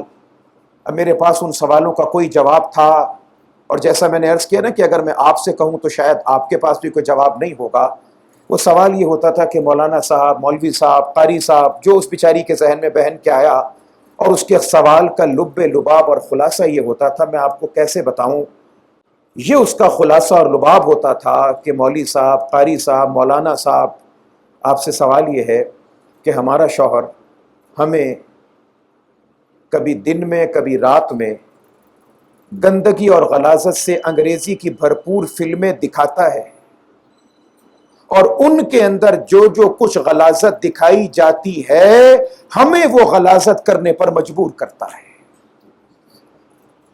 یہ میں ان تمام سوالوں کا خلاصہ آپ کو بتا سکتا ہوں، اس کے علاوہ ان میں جو کچھ لکھا ہوا ہوتا تھا میں نہیں بتا سکتا، میں نہیں بتا سکتا، اس مجلس کا تقاضا ہی نہیں کہ آپ سے ذکر کروں۔ میں نے اس کا مختصر سا نچوڑ نکال کے آپ سے عرض کر دیا، مختصر سی بات میں نے آپ کی خدمت میں عرض کر دی کہ نہ معلوم کہ وہ خاتون بیچاری کتنا اپنے آپ کو ضبط کر کے اس نے وہ باتیں لکھی، اور وہ باتیں آئیں کہ بتائیں کہ میں کیا کروں، ہم کیا کریں۔ یعنی ہم کا لفظ ہوتا تھا کہ وہ کسی ایک خاتون کا درد نہیں ہوتا تھا، نہ معلوم وہ کتنی ہیں بیچاریاں کہ جو کسی ایک کو نمائندہ بنا کے سوال لکھوا کر بھیجا جاتا تھا، کتنوں کی طرف سے ایک سوال آ جایا کرتا تھا۔ ہمارے پاس شریعت کی تعلیم نہیں، تربیت نہیں، ہمیں معلوم نہیں، ہم جانتے نہیں، ہم سمجھے کہ نکاح اور شادی اس کے بعد سر سے لے کر پاؤں تک بےہودگی، بے غیرتی، بے شرمی، بے حیائی، اب یہ ہمارے لیے جائز، بالکل جائز۔ کاش سرکار دو عالم صلی اللہ علیہ وسلم کی زندگی کو دیکھا ہوتا کہ آقا دو جہاں صلی اللہ علیہ وسلم کی زوجہ مطہرہ، میری اور آپ کی والدہ گرامی مادر محترمہ ملکہ عالیہ سیدہ طیبہ طاہرہ عفیفہ عائشہ صدیقہ، سب کہتے ہیں رضی اللہ تعالی عنہا، سلام اللہ علیہا و رضوانہ علیہا، نبی علیہ الصلوۃ والسلام کی تمام ازواج مطہرات میں جن کا سب سے زیادہ حضور کے ساتھ محبت اور قلب کا تعلق تھا، وہ زوجہ مطہرہ فرماتی ہیں کہ میں نے حضور کے ساتھ جتنا وقت گزارا، حضور کو دیکھا، رات کو دیکھا، دن کو دیکھا، وقت گزارا، میاں بیوی ہیں آپس میں دوڑ بھی لگا رہے ہیں، بے تکلف بھی ہو رہے ہیں، اور میں نے حضور کو دیکھنے کے بعد حضور کی زندگی کا جو نچوڑ نکالا، جو خلاصہ نکالا، میں نہیں کہتا کہ ہم ویسے ہو جائیں یا ویسے بن سکتے ہیں، ذرا سی کوشش تو کر سکتے ہیں، ذرا سا اپنی بے حیائی پہ پردہ تو لگا سکتے ہیں یار، ذرا سا اپنی بے غیرتی کے اوپر، میرے لفظوں کے اوپر محسوس نہ کیجئے گا، ذرا سا اپنی بے غیرتی کو لگام تو دے سکتے ہیں، ذرا سا اپنی بےہودگی بے شرمی کے اندر ذرا سی لگام کی روک تو دے سکتے ہیں کہ نبی علیہ السلام کی بیوی کہتی ہے، بیوی ماں کی اور بیٹی کی بات نہیں، بیوی کی بات ہے، زوجہ کہتی ہے کہ میں نے اپنے شوہر کو دیکھا، نبی علیہ السلام کی ذات کو دیکھا، اور دیکھنے کے بعد خلاصہ کیا نکالا، کانا اشد حیاء من الازراء فی خدرها، وہ دلہن جو دلہن بنتی ہے، گھونگھٹ نکالتی ہے، سمٹ کر لپٹ کر بیٹھ جاتی ہے، اللہ کی قسم میں نے اپنے نبی کو، حضور اکرم کو، سرور دو عالم صلی اللہ علیہ وسلم کو اس دلہن سے زیادہ باحیا اور باشرم دیکھا ہے۔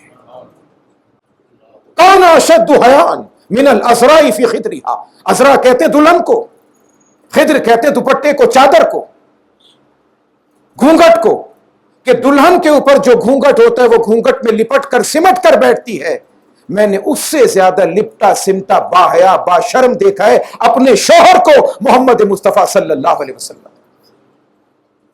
ایک ایک مرحلے پر شیطان ہمارے پیچھے، اور ہم شیطان کو اپنے ساتھ لگائے پھر رہے ہیں، شیطان ہمارے پیچھے پیچھے۔ شیطان تو جب جنت سے نکلا تھا نا، وہ وعدہ کر کے نکلا تھا کہ اللہ میں تیرے بندوں کو گمراہ کروں گا، میں گمراہ کروں گا، میں یہ کروں گا، یہ کروں گا، یہ کروں گا، گمراہ کروں گا۔ ہم نے شیطان کو کھلی چھوٹ دے دی، کھلی چھوٹ دے دی۔ مانا میں نے، بات ہے سمجھنے کی، سمجھانے کی۔ اس کے بعد جو اگلا درس آئے گا نا وہ بھی بہت سمجھنے والا ہے، بہت سمجھنے والا ہے، جو اگلی باتیں آئیں گی، اس لیے کہ ہم سمجھنے کے لیے بیٹھے۔ بس اوقات لوگ کہتے ہیں جناب مولوی صاحب کیا باتیں کر رہے ہیں، کیا باتیں کر رہے ہیں، عجیب بات ہے یار۔ ہم گھروں میں بیٹھ کر خدا کی قسم ایک سے ایک بےہودہ فلم، ایک سے ایک بے شرمی کا گانا، ایک سے ایک بے غیرتی کا ڈرامہ، ماں بھی بیٹھی، ساس بھی بیٹھی، بہو بھی بیٹھی، سسر بھی بیٹھا، دیور جیٹھ سب بیٹھے، کبھی اعتراض نہیں۔ اور دین کی بات سمجھانے کے لیے کوئی بات کہہ دی جائے، توبہ توبہ توبہ توبہ توبہ توبہ توبہ، قوالی شروع ہو جاتی ہے توبہ کی، رگ شریعت پھڑک جاتی ہے۔ اللہ تبارک و تعالیٰ سے باشرم و باحیا کائنات میں کوئی نہیں، وہ شرم و حیا کا پیدا کرنے والا، وہ ہمارا رب، جس چیز کو اللہ نے ضروری سمجھا پروردگار نے اسے ذکر کیا اور بیان کر دیا۔ اللہ کی بیان کرتا بات ہے، کسی انسان کی نہیں۔ یہ آگے یہ چیزیں آئیں گی، ذرا غور سے سماعت فرماتے جائیے گا، بڑی بڑی اہم ترین باتیں پروردگار ذکر کر رہا ہے۔ اس لیے کہ اللہ کہتا ہے تم کو شرم و حیا آ سکتی ہے مگر میں حق بیان کرنے سے شرماتا نہیں، میں حق بات کو کھول کے بیان کرتا ہوں، حق چیز کو کھول کے واضح کے وضاحت کے ساتھ بیان کر دیا جاتا ہے، ایک ایک چیز کو پروردگار عالم وضاحت کے ساتھ، صراحت کے ساتھ اور انسانوں کی رہبری رہنمائی کے ساتھ بیان کر دیتا ہے۔ اللہ تبارک و تعالیٰ نے ایک تعلق قائم کیا، نکاح سے پہلے جو چیز حرام اسے پروردگار نے نکاح کے بعد حلال کیا، وہ تعلق حلال قائم ہوا۔ کوشش کروں گا پوری شائستگی کے ساتھ، پوری پردہ داری کے ساتھ، پورے وقار کے ساتھ آپ کی سمجھ میں بات بھی آ جائے اور کوئی اخلاق سے گراوٹ والا لفظ بھی آپ کے سامنے ادا نہ ہو۔ اس کے ساتھ ساتھ یہ تھی شفقت کرنے والی ذات جناب رسول اکرم سرور دو عالم صلی اللہ علیہ وسلم کی، کہ وہ وقت جس وقت میں اب اللہ تبارک و تعالیٰ نے نسل انسانی کی بقا کرنی ہے، نسل انسانی کو پروردگار عالم نے آگے بڑھانا ہے، اللہ تبارک و تعالیٰ اگر چاہے اور چاہتا، اور اب بھی اللہ کریم کر سکتا ہے جب چاہے، اللہ چاہتا تو بغیر ماں اور باپ کے آدم کی طرح سب کو اکٹھا پیدا کر دیتا مٹی کے پتلے سے۔ اگر اللہ کریم چاہتا تو مرد کی پسلی سے حوا کی طرح ساری عورتیں بنا دیتا، اگر پروردگار چاہتا تو باپ کے بغیر فقط ماں سے عیسیٰ کی طرح سب کو پیدا کر دیتا، مگر پروردگار نے نظم بنایا، ضبط بنایا، قانون بنایا، رول بنایا، لا بنایا، اصول بنایا تاکہ دنیا کا اصول و ضابطہ چل سکے۔ اللہ تبارک و تعالیٰ نے مرد و عورت کو پیدا کیا اور اس کے بعد صرف پیدا نہیں کیا، قرآن پاک میں خود کہہ دیا، کیوں؟ لِتَسْكُنُوا إِلَيْهَا، میں نے اس لیے دونوں کو بنایا کہ یہ دونوں ایک دوسرے کے ذریعے سکون حاصل کریں۔ اور سکون کا تعلق فقط جسم کے ساتھ نہیں، دماغ کے ساتھ ہے، خوشی کے ساتھ ہے، عزت کے ساتھ، آبرو کے ساتھ، وقار کے ساتھ۔ اور یار کتنا وقار پروردگار نے بیان کیا۔ آپ دنیا کی کوئی مثال، کوئی ادیب، کوئی خطیب مثال بیان کرنا چاہے کہ مرد و عورت کے مابین کیا تعلق ہے، اللہ کریم نے جو بیان کر دیا اس سے بڑھ کے کر سکتا ہی نہیں، کر نہیں سکتا۔ عجیب جملے پروردگار کے دو حرفی جملے ہیں، ہن لباس لکم وانتم لباس لہن، بیوی مرد کا لباس ہے، مرد بیوی کا لباس ہے، بات ہی ختم۔ اب بھائی اس دو جملوں کی تشریح کرتے جاؤ ساری رات۔ لباس کا کام ہے بدن کو چھپانا، میاں بیوی کا کام ہے ایک دوسرے کے عیب کو چھپانا۔ انسان کا کام ہے لباس کو صاف رکھنا، شوہر کا کام ہے بیوی کی صفائی کا خیال کرے، بیوی کا کام ہے شوہر کی صفائی کا خیال کرے، دونوں کو لباس کا ہے۔ یہ نہیں کہ میں ہوں شوہر بس اب یہ میرا کام کرے گی میں کچھ نہیں کروں گا، نہیں، غلط، بالکل غلط، بالکل غلط۔ اگر کوئی شخص ہمارے معاشرے کی خرابی برائی، اگر کوئی آدمی گھر کا کوئی کام کاج او ہو جورو کا غلام، زن مرید گیا ہاتھ سے، چھٹی، واہ واہ واہ واہ جی، شاہ صاحب، خان صاحب، مالک صاحب، چودھری صاحب، یہ کر رہے ہیں آپ؟ ارے خدا کے بندے، رسول اکرم صلی اللہ علیہ وسلم سے بڑا مرد کون تھا؟ اپنی مردانگی پہ ناز ہے یہ وہ مرد جس نے کبھی نظر اٹھا کر کسی کو نہ دیکھا، دنیا کے 4,000 تندرست جوان رانا افراد میں جو طاقت اور قوت تھی، ان 4,000 طاقت کے اکیلے مالک تھے رسول اکرم صلی اللہ علیہ وسلم۔ 4,000 وہی کا بوجھ سینے پہ اٹھانا آسان تھا؟ ہم اپنی ایک مردانگی پہ نازاں فرحاں، وہ کائنات کا امام جو دنیا کے 4,000 تندرست و توانا جوان مردوں کی طاقت اپنے قلب و جگر میں سما کر اور نظروں کو یوں جھکا کے بیٹھتا ہے کہ عورتوں کو دیکھ کے شرم آ جاتی ہے۔ یہ شرم و حیا کا عالم ہے۔ ہم کہتے ہیں جناب اس نے مرد نے آ کر گھر میں ذرا سا کام کر دیا، بیوی کا ہاتھ بٹا دیا، زن مرید، جورو کا غلام، گیا ہاتھ سے۔ اور وہاں صحابہ کرام ازواج مطہرات کہتی ہیں حضور علیہ السلام گھر میں تشریف لاتے، خدا کی قسم ہمیں بعض اوقات یہ احساس ہی نہیں ہوتا تھا کہ حضور اللہ کے نبی، یہ اوہو، جس وقت میں مسجد سے اذان کی آواز آتی نا، اشہد ان محمد رسول اللہ، ہم لفظوں کو سنتے، حضور کو دیکھتے، یہ محمد اللہ کے رسول ہیں جو گھر کی جھاڑو دے رہے ہیں، بکریوں کی مینگنیاں صاف کر رہے ہیں، ٹوٹی ہوئی جوتیاں سی رہے ہیں، ازواج مطہرات میں سے جس کو کوئی کام نہیں آتا، ہاں آج تو یہ مسئلہ ہے، کھانے کے لیے پہنچے،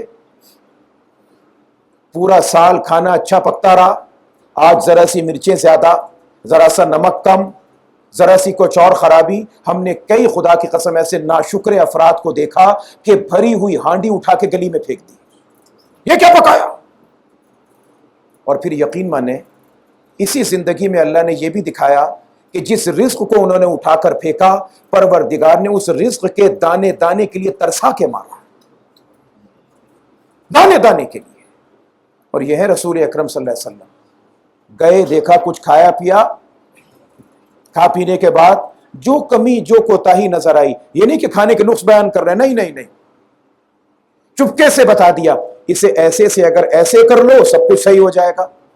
اب نبی علیہ الصلوۃ والسلام کو تو اللہ نے کائنات کے تمام فن سکھا کے بھیجا تھا، سب چیزیں جانتے تھے، ان سے زیادہ لطافت والا، ان سے زیادہ سعادت والا، نفاست والا، شرافت والا، شجاعت والا، صداقت والا، دیانت والا، باریکیوں کو جاننے والا کوئی تھا؟ ابھی ہو ہی نہیں سکتا کوئی بھائی. ایک ایک چیز کی باریکی کو جاننے والے، ایک ایک چیز کی لطافت کو جاننے والے.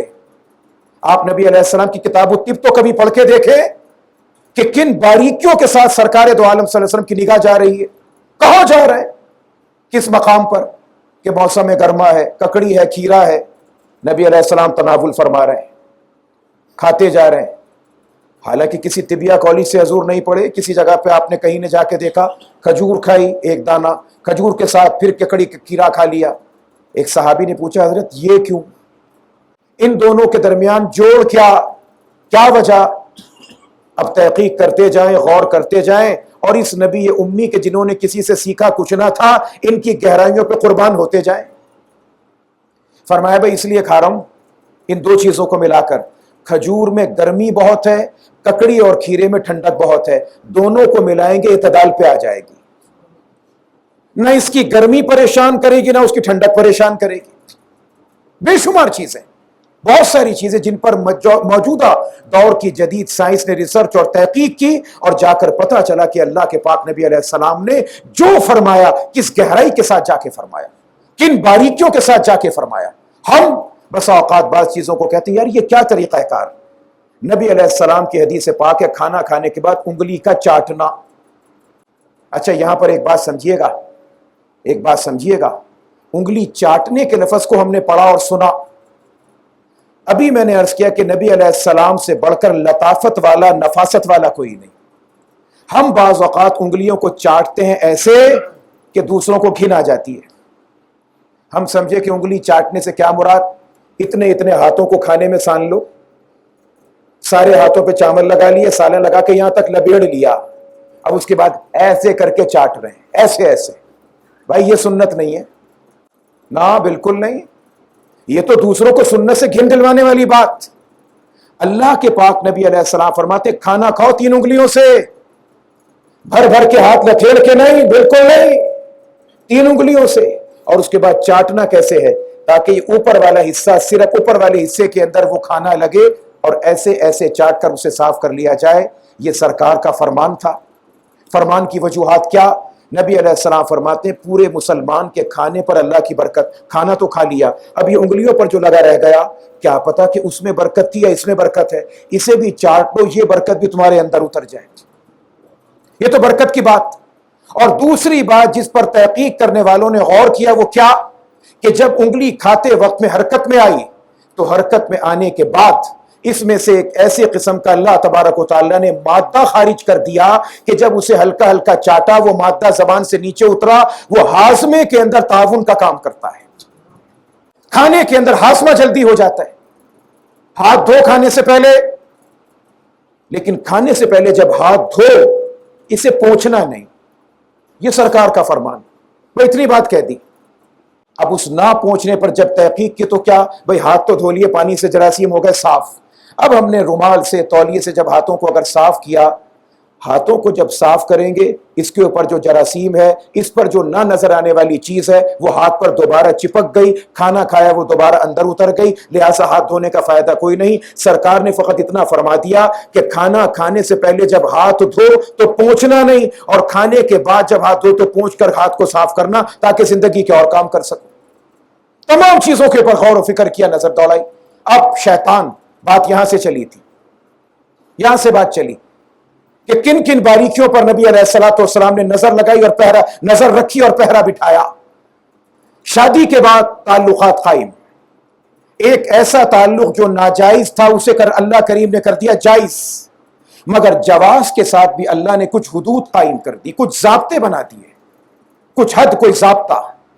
وہ وقت کہ جس وقت میں ایک انسان اپنی انسانیت سے نکلا اور حیوانیت میں آیا، حیوانیت میں آیا، اس حد تک اسے شریعت نے بے لباس ہونے کی اجازت دی، مگر قربان جاؤں سرکار دو عالم صلی اللہ علیہ وسلم کے، فرمایا اس وقت میں بھی اللہ سے یہ دعا کر لینا، اس بے لباسی کے اندر بھی خود کو آزاد نہ سمجھنا، اللہ سے یہ دعا کر لینا کہ پروردگار میں تیری پناہ میں آنا چاہتا ہوں، مجھے شیطان سے بچا لینا۔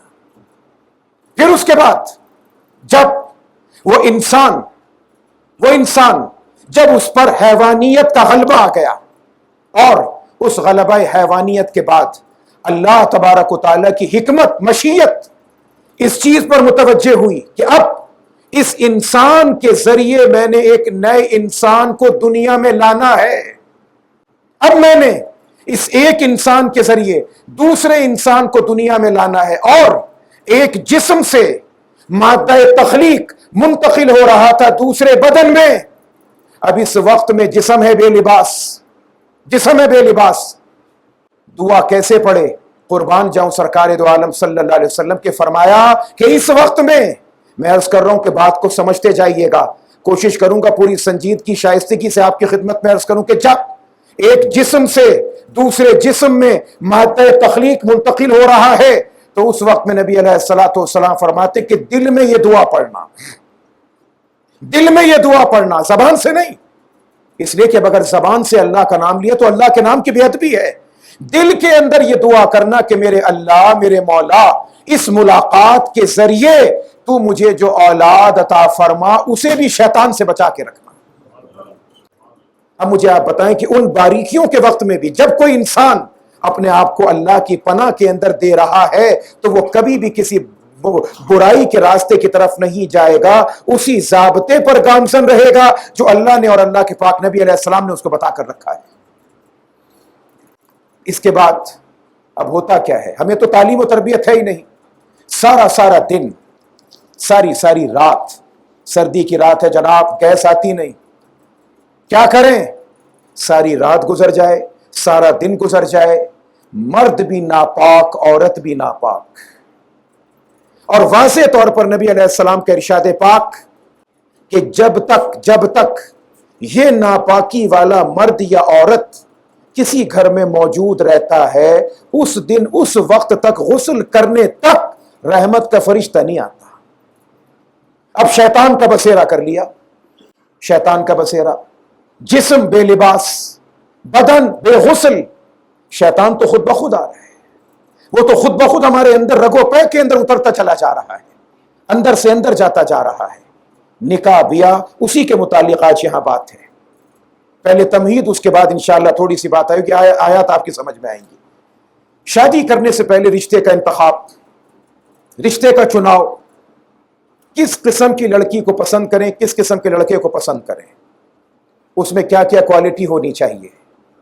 ہمارے ہاں کی کوالٹیاں کچھ اور، ہمارے ہاں کی کوالٹیاں کچھ اور، ہماری کوالٹیز کچھ اور، ہماری ویلیوز کچھ اور ہیں، ہماری ترجیحات کچھ اور ہیں، ہماری ترجیحات کچھ اور ہیں۔ ہم اپنے بیٹے، اپنے بھائی، اپنے پوتے، اپنے نواسے، اپنے بھتیجے، اپنے بھانجے، اپنے گھر کے کسی لڑکے اور مرد کے لیے جب کسی کے گھر رشتہ دیکھنے جاتے ہیں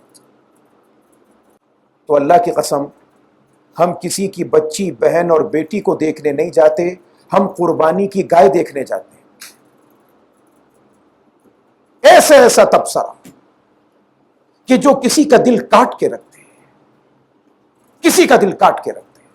گئے، بھر بھر کے ناشتے کھائے، پھر اس کے بعد واپس آئے، پسندیدگی کا اظہار۔ اب جب کسی نے پوچھا کہ صاحب آپ تشریف لائے، بچی پسند آئی کہ نہیں؟ ہاں بچی تو صحیح تھی مگر اس کی آنکھیں صحیح نہیں تھی، وہ چلتی تھی تو چوٹی ایسے ایسے ہل رہی تھی، فلاں چیز ایسے فلاں چیز ایسے۔ ہم بھول جاتے ہیں کہ ہم بھی کل کو بیٹیوں کو رشتہ دیں گے، کسی کی کوئی اور آ کے ہماری بیٹی کو دیکھے گا، بہن کو دیکھے گا، اور جب وہ یہ تبصرے کرے گا تو پھر ہمارا دل کیا کٹے گا؟ بھول جاتے، بالکل فراموش، یاد ہی نہیں رہتا۔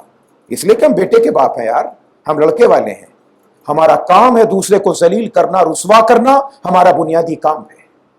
ہم قربانی کے جانور کی طرح جا کر کسی کی بیٹی کا جائزہ لیتے ہیں، اور اس کے بعد شرم بھی نہیں آتی، منہ در منہ نقص نکال کے آتے ہیں، رنگ ایسا ہے جناب ہم نہیں کر سکتے۔ اچھا ویسے تو آپ کے اندر ساری خوبیاں، ساری بات ہے، مگر آپ کے گھر کی گلی بڑی تنگ ہے، ہمارا بیٹا یہاں گاڑی کیسے لے کر آئے گا؟ ہمارا بیٹا یہاں پہ کیسے کسی کو دکھائے گا کہ یہ میرا سسرال ہے؟ وہ کمبخت بیٹا ہے یا ڈگ ڈگی پہ ناچنے والا بندر کا بچہ ہے کہ جو تماشا دکھاتا پھرے گا کہ یہ گاڑی کہاں پہ آ رہی ہے، موٹر سائیکل کہاں آ رہی ہے؟ اس نے اپنے گھر میں رہنا یا جوائی گھر جوائی بن کے رہے گا؟ وہ کرنا کیا ہے اس نے؟ ہم بھول جاتے ہیں، فراموش کر دیتے ہیں کہ کیا اوصاف و کمالات ہیں۔ نبی مکرم صلی اللہ علیہ وسلم نے ارشاد فرمایا کہ جب لڑکی کا انتخاب کرو 4 چیزیں۔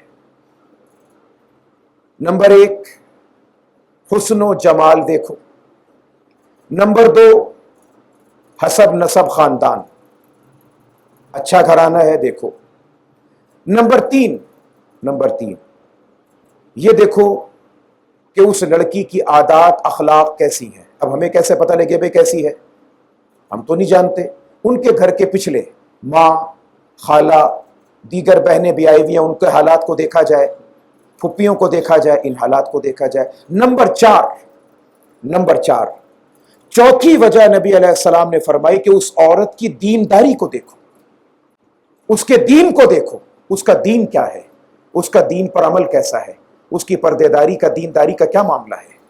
اور نبی علیہ السلام نے ارشاد فرمایا کہ جب تمہیں انتخاب کرنا پڑے، جب تمہیں چناؤ کرنا پڑے، جب چاروں چیزوں کے اندر چناؤ کرنا پڑے، تو نبی علیہ السلام نے فرمایا اگر حسن کو چھوڑنا پڑے چھوڑ دینا، مال کو چھوڑنا پڑے چھوڑ دینا، خاندان کو چھوڑنا پڑے چھوڑ دینا۔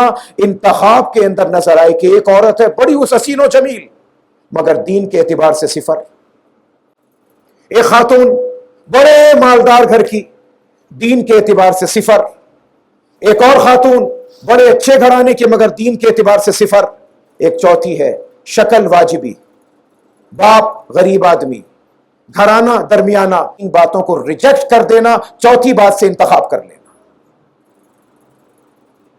اگر چاروں چیزیں مل جائیں نور علی نور، نور علی نور، اور اگر انتخاب کرنا پڑے 4 میں سے 1 کا، تو آقا علیہ السلام فرماتے وجوہات 4 ہیں اور 4 میں سے 1 کا انتخاب کرو۔ کیسے انتخاب کرو؟ دین کی بنیاد پر۔ پھر اس کے بعد فرمایا تزوج الودود الولود، آقا علیہ السلام فرماتے جب انتخاب کرو تو انتخاب کیسے کرو؟ الودود، یہ دیکھو کہ اس گھر کی بیٹیاں، اس گھرانے کی بہنیں، اس گھرانے کی اور دیگر خواتین اپنے مردوں کے ساتھ ان کے تعلقات اچھے تھے، گھریلو تعلق پیار محبت کا تھا یا نفرت کا، لڑائی کا، جھگڑے کا تھا؟ اگر پچھلا سارا ریکارڈ اچھا ہے اس گھر کا انتخاب کرنا، اس گھر کا انتخاب کرو کہ جس گھر کی خواتین نے ان کے ہاں اولاد کا سلسلہ زیادہ ہو، اس لیے کہ تمہارے ہاں بھی اولاد ہونی چاہیے، اس لیے کہ میں چاہتا ہوں کہ کل قیامت کے دن میں اللہ کے دربار کے اندر فخر کے ساتھ کہہ سکوں کہ میرے امت اتنی زیادہ ہے، اتنے لوگ میرا کلمہ پڑھنے والے ہیں۔ یہ انتخاب کی وجوہات بیان کی جناب رسول اکرم صلی اللہ علیہ وسلم نے، مگر آج ہمارے انتخاب کا پیمانہ بدل گیا، انتخاب کا پیمانہ تبدیل شدہ ہو گیا۔ آج لڑکے کے ہاں سے جب وہ اس کی بہن، بیوی، اپنا ماں، چاچی، تائی، خالہ کو رشتہ دیکھنے جائے نا، تو میں آپ کو صحیح بتا رہا ہوں، غلط نہیں بتا رہا، موبائل کے اندر بعض فلم اسٹار کی تصویریں اپ ڈاؤن اور لوڈ کر کر دی جاتی ہیں کہ اماں، خالہ، چاچی، تائی، دادی، پھپھی جو کوئی بھی ہے دیکھنا، ایسا ناک، ایسی کان، ایسے گال، ایسے بال ہوں، یہ ہوں تو رشتہ کرنا، ورنہ نہ کرنا، ورنہ نہ کرنا۔ کوئی پرواہ نہیں کہ عقیدہ کیا، کوئی پرواہ نہیں کہ ایمان کیا۔ اسی طریقے سے آج انتخاب ہوتا ہے لڑکے کا، لڑکے کا انتخاب کرتے وقت میں لڑکی والے بڑا رونا روتے ہیں معاشرے کے، یار کوئی رشتہ بتاؤ، رشتہ ہے، رشتہ ہے، رشتہ ہے۔ رشتہ کرنے کے لیے کوالٹی سب سے بڑی کیا ہو؟ لڑکا جس کی تنخواہ ہو 2 لاکھ، 3 لاکھ، 4 لاکھ، گھر اس کا ہو اپنا ذاتی، اور اس کے بعد لڑکا ہو یتیم خانے کا، یتیم خانے کا، بالکل نہ اماں نہ ابا کوئی ہو ہی نہ، کوئی ساتھ رہتا ہی نہ ہو، کوئی پاس نہ ہو، وہ لڑکا ہو یتیم خانے سے آئے ہوا، نہ اس کے آگے کوئی نہ پیچھے کوئی، لاوارث، آگا پیچھے ہے ہی کوئی نہیں، اس کا تنخواہ اس کی 2.5 لاکھ، گھر اس کا بحریہ ٹاؤن میں، نہ ساس نہ نند کا کوئی گند، کچھ بھی نہیں۔ تو بھائی اس کے کتے نے کاٹا ہے کہ آپ کے گھر میں شادی کرنے آئے گا؟ پھر تو وہ چاہے گا ملکہ حسن میری بیوی بنے۔ ہمارے پیمانے تبدیل ہو گئے، ہمارے پیمانے تبدیل ہو گئے۔ نبی علیہ الصلوۃ والسلام کے ایک صحابی تھے ابو درداء رضی اللہ تعالیٰ عنہ، ابو درداء، ان کا مقام تو بڑا اونچا تھا، بڑی شان تھی ان کا، تاریخ میں عجیب واقعہ، عجیب واقعہ۔ جناب ابو درداء رضی اللہ تعالیٰ عنہ، ان کی بیٹی کا رشتہ آیا، بیٹی کا رشتہ آیا، لڑکا دیکھا بہت اچھا، گھرانہ اچھا، کام کاج اچھا، ساری چیزوں کے باوجود جناب ابو درداء نے انکار کر دیا، انکار کر دیا۔ ان کی بیوی نے کہا جی کیا بات ہے، آپ انکار کر رہے ہیں، کیا، کیوں انکار کر رہے ہیں؟ کہنے کی کوئی بات نہیں، میں باپ ہوں، میں نے انکار کر دیا۔ پھر پوچھا کہ انکار کی کیا وجہ؟ اب اندازہ لگائیں کہ کیا عجیب بات بتاتے ہیں۔ فرماتے ہیں بھائی بات یہ ہے کہ اور تو سب باتیں ہیں، مگر یہ لڑکا اپنے ماں باپ کے ساتھ نہیں رہتا، اور میری بیٹی اس گھر میں اگر جاتی جس میں ماں باپ ہوتے، ماں باپ کی خدمت کرتی، ان کی خدمت کرتی، جو لڑکے کے ماں باپ تھے ان کی سیوا کرتی، ان کی باتوں کو برداشت کرتی، اس کے بدلے میں میرا اللہ اسے جنت عطا فرماتا۔ میں اپنی بیٹی کو جنت سے محرومی والے گھر میں نہیں دے سکتا۔ یہ ان کا رتبہ تھا، یہ ان کی شان تھی۔ آج ہمارے لیے رشتوں کی چوائس بڑی اونچی ہے، بڑی اونچی ہے، اور سب سے بڑھ کر رشتہ اس کا ہمارے لیے قبول کہ لڑکا باہر گئے ہوئے جناب، بس اب نہیں پتا کہ وہ باہر جا کے ہر چیز سے باہر ہوا ہے، کیا کیا کچھ کر رہا ہے ہمیں نہیں پتا، اخلاق سے باہر، ایمان سے باہر، تمام چیزوں سے باہر، ہر چیز سے باہر۔ سب سے بڑی کوالیفیکیشن رشتہ کرنے کی کیا کہ لڑکا شہر سے باہر، ملک سے باہر۔ اور ایسے ایسے آپ یقین مانیں کہ لڑکی کے لڑکی والے، یعنی جن کے متعلق آدمی گمان نہیں کر سکتا، غریب لوگ، غریب لوگ، ان کے رشتے کے لیے کوئی لڑکا دکھایا گیا، بتایا گیا، آپ یقین مانے میں دیکھ کے حیران رہا، پریشان رہا۔ یعنی عجیب انسان کا عالم ہو جائے کہ یار لڑکی والے ایسے جو شادی کا کھانا بھی زکوٰۃ کے پیسے لے کر کریں گے، مانگ مانگ کر جہیز اکٹھا کریں گے، یونین کونسل میں درخواستیں دے کے شادی کرنی ہے، اور انکار کیوں کر رہے ہیں؟ جناب لڑکا داڑھی والا ہے،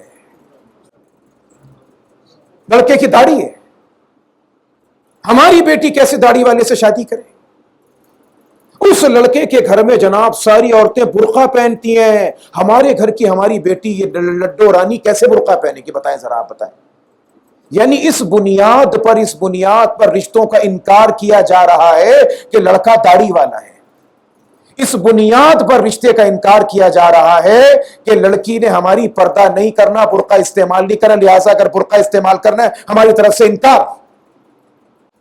دینداری کا کوئی دخل عمل نہیں۔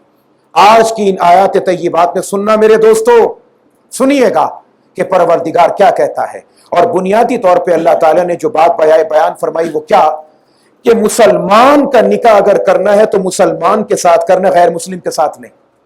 لوگ چلے جاتے ہیں اور جانے کے بعد کوئی جاپان گیا، کوئی امریکہ گیا، کوئی برطانیہ گیا، اور جناب ہم نے فلاں سے شادی کر لی، فلاں کو کلمہ پڑھا دی، کوئی کلمہ علمہ نہیں پڑھتا، سب بکواس بازی ہے۔ اور فاروق اعظم کی نظر کہاں تک جاتی تھی؟ اللہ اکبر، عجیب آدمی تھے فاروق اعظم رضی اللہ تعالیٰ عنہ۔ ایک صحابی نے ایک عیسائی عورت سے شادی کی، کرسچن عورت سے، روم کی رہنے والی عیسائی عورت سے شادی کی۔ فاروق اعظم کو پتا چلا، فاروق اعظم رضی اللہ تعالیٰ عنہ جو تھے وہاں تو کوئی لاگ لپٹ کا سوال ہی نہیں تھا.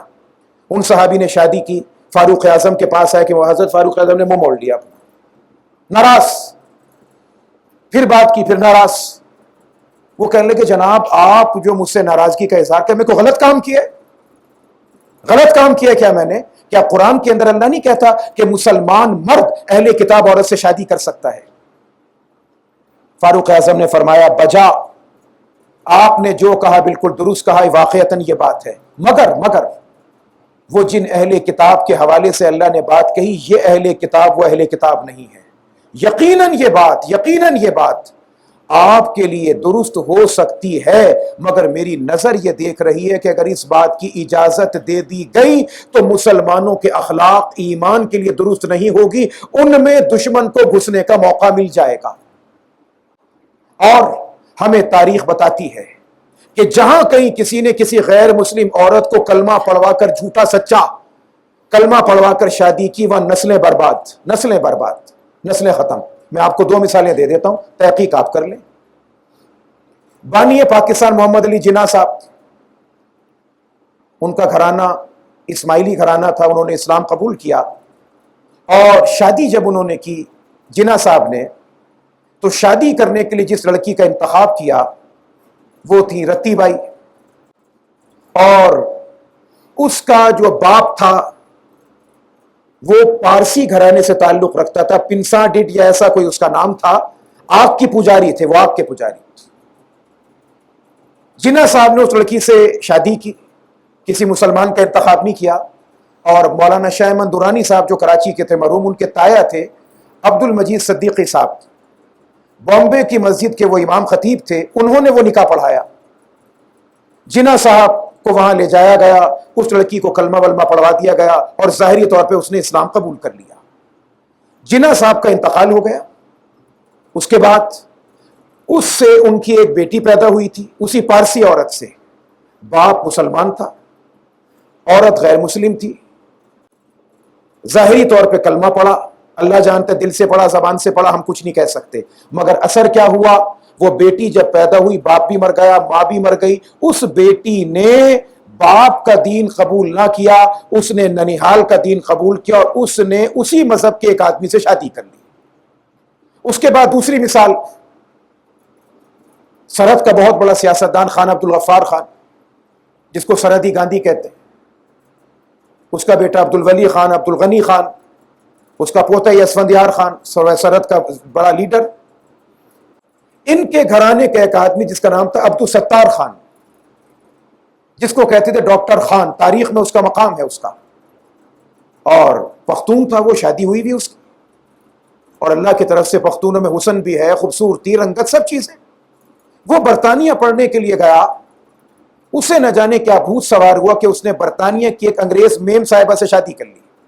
بڑا سمجھایا اسے, بہت سمجھایا, مگر اس نے شادی کر لی. مر گیا, ایک بیٹی پیدا ہوئی, وہ بیٹی ماں کے ساتھ چلی گئی, اور وہ پختون روایات کے برخلاف, پردہ داری کے برخلاف, وہ لڑکی جو ڈاکٹر عبد الستار خان کی لڑکی تھی مگر ماں اس کی انگریز تھی, میم تھی, اس لڑکی نے سکھ لڑکے سے شادی کی, سکھ لڑکے سے شادی کی. اسی طرح آپ دیکھ سکتے ہیں ہمارے ملک کے ایک بہت بڑے کھلاڑی, کسی کی محبت ہو کسی کی نفرت ہو, مجھ سے بحث نہیں, میں بات سمجھانا چاہ رہا ہوں. ہم 1 منٹ میں پھدک جاتے ہیں, ہماری باسی ہانڈی میں ابال آنے شروع ہو جاتے ہیں. کیا ہو گیا, کیا ہو گیا, کچھ نہیں ہوا, کوئی قیامت نہیں آ رہی, بے وقوفوں والے کام شروع کر دیتے ہیں ہم. ہمارے ملک کے ایک بہت بڑے کھلاڑی جن پہ دنیا جہاں کی لڑکیاں فریفتہ مگر انہیں ملے ہی کچھ نہیں, جا کے گرے تو یہودی گھرانے میں.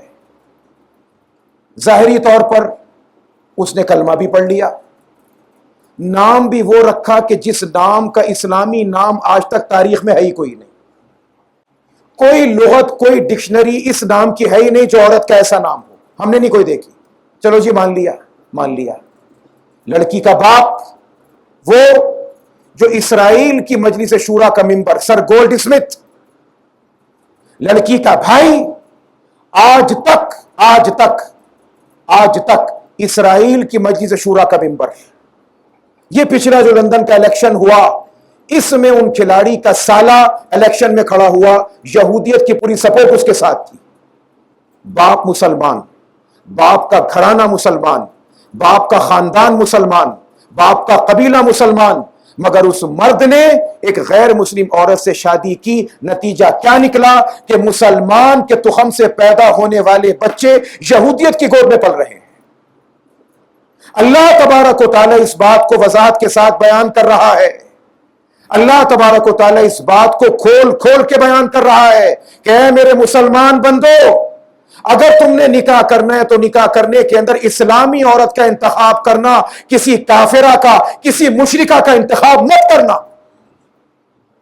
بے شک وہ مشرکہ، وہ کافرہ بڑی خوبصورت ہو، بڑی حسین و جمیل ہو، یہ قرآن کی آیت کا ترجمہ عرض کر رہا ہوں، وہ جتنی مرضی دل لبھانے والی ہو، مگر اس دل لبھانے والی دل فریب بلا سے بچنا، اور اس کے بدلے میں اگر گھر میں کام کرنے والی، کسی گھر میں برتن دھونے والی، محمد کی غلام کلمہ پڑھنے والی مل جائے، اس سے نکاح کرنا، کسی کافر سے نکاح مت کرنا۔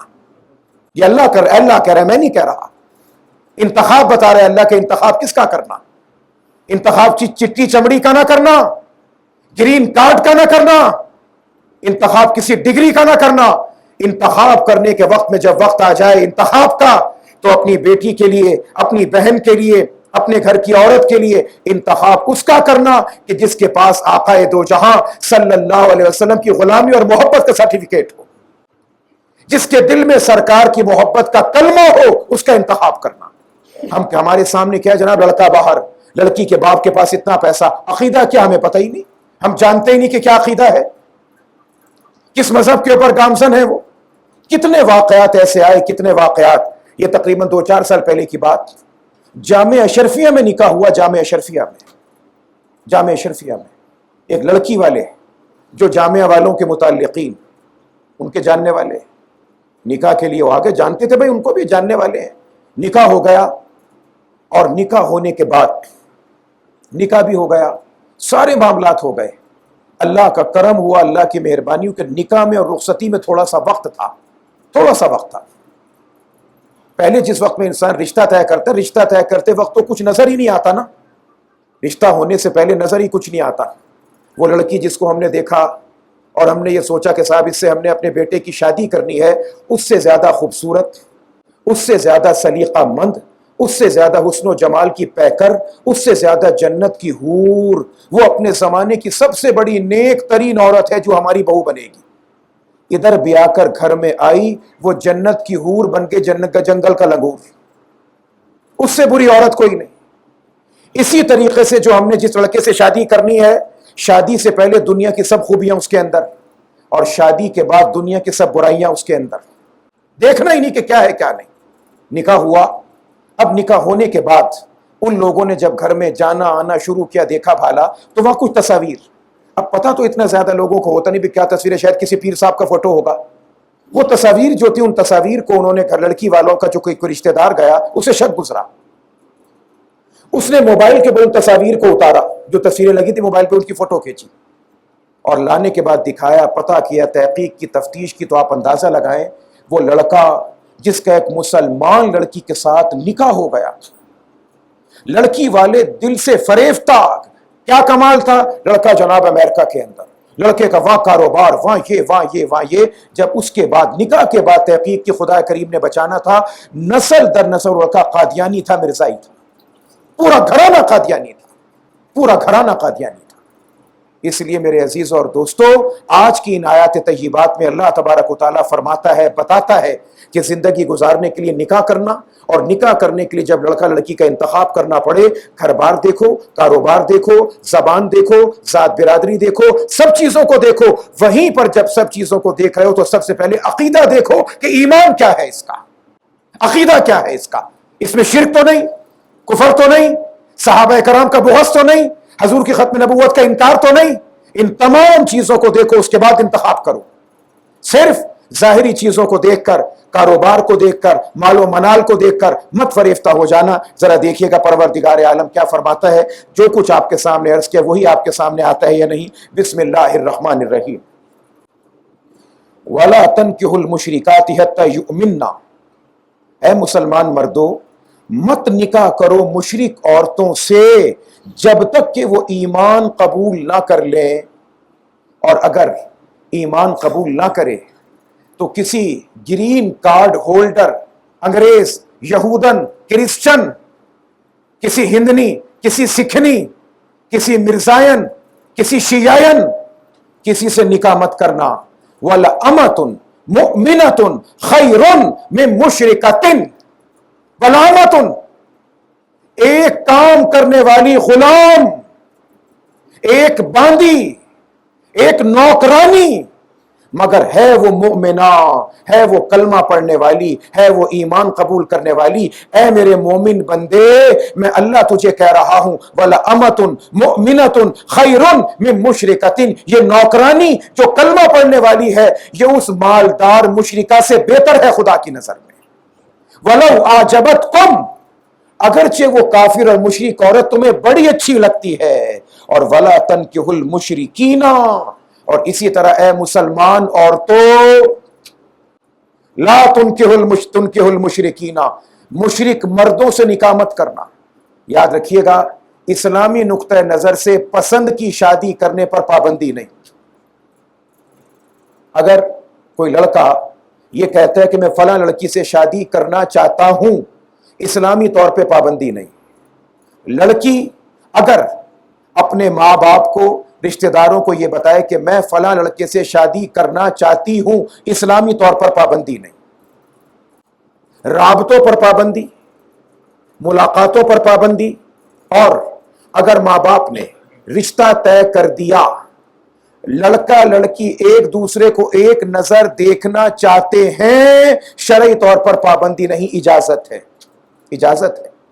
شریعت نے ہر چیز کو باندھ کے نہیں رکھا، زندگی گزارنی ہے، زندگی گزارنی ہے، زندگی میں نے گزارنی ہے، زندگی آپ نے گزارنی ہے، ماں باپ نے نہیں گزارنی کہ جناب دیکھا اور دیکھ کر آ گئے۔ ہمارا تقویٰ اس پیمانے کا نہیں ہے۔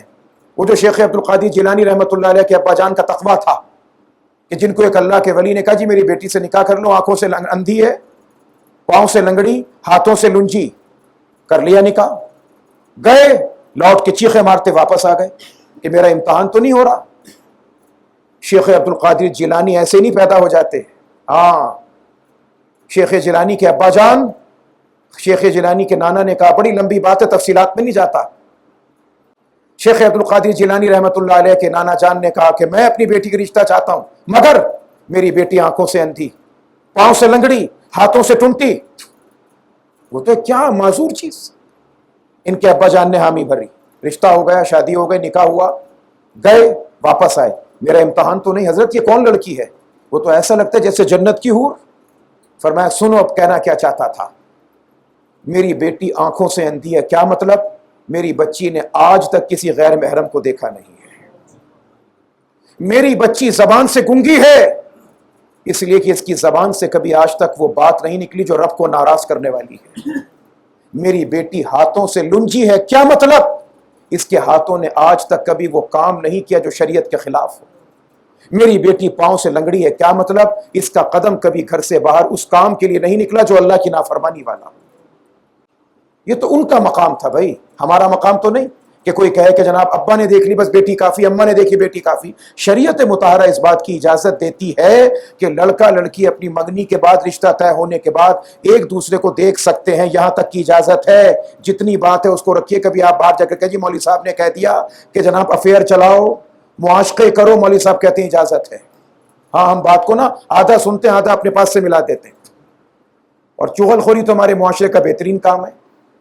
بقول علی، حضرت علی رضی اللہ عنہ کی کیا کیا کمال کی باتیں ہیں۔ حضرت علی کہتے ہیں رضی اللہ تعالیٰ عنہ کو، فرماتے ہیں کہ جادوگر وہ کام نہیں کر سکتا چغل خور کام کرتا ہے۔ جادوگر کو کام کرنے کے لیے بڑی ضرورت پڑتی ہے، جادو کرے گا، منتر کرے گا، پتلا دبائے گا، 4 دن 5 دن لگیں گے۔ چغل خور ادھر سنی ادھر لگائی، ادھر سنی ادھر لگائی، منٹوں سیکنڈوں میں کام لگا دیتے ہیں۔ جادوگر سے بڑا جادوگر ہے چغل خور۔ تو جتنی شریعت مطہرہ نے اجازت دی ہے اتنی اجازت کو رکھنا ہوگا۔ اتنی بات میں نے آپ کی خدمت میں عرض کر دی ہے۔